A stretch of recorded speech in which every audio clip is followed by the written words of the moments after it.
Next week, the Denver Broncos will put their draft plan into action. Joining me now is Chad Jensen of the Denver Broncos on 24/7 Sports. Chad, here's your blueprint for a perfect Broncos draft. Explain the importance of each bullet point. First and foremost, it is of the utmost importance for the Broncos to come out of this draft with their bona fide franchise QB of the future.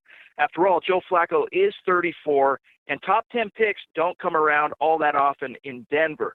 And although the Broncos will probably have to use their 10th overall pick if they want to land one of the big four quarterbacks, there's a chance Daniel Jones will slip, and he could be had in round 2.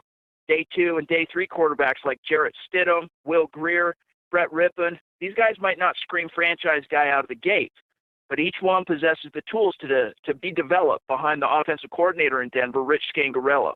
The Broncos also have to get Vic Fangio his ideal off-ball linebacker to operate his scheme, his Roquan Smith, if you will. Some fans are pining for LSU's Devin White at pick 10, but he's unlikely to be there, and it might be a little too early to take Michigan's Devin Bush at that point.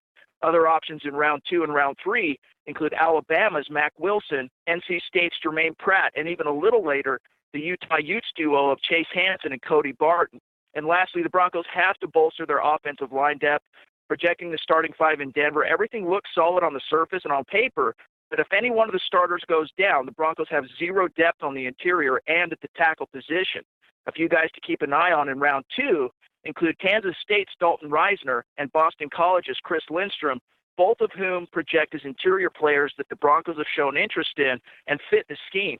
As for the tackle position, there are a few diamonds in the rough for the Broncos that they can target in the middle rounds, including USC's Chuma Edoga.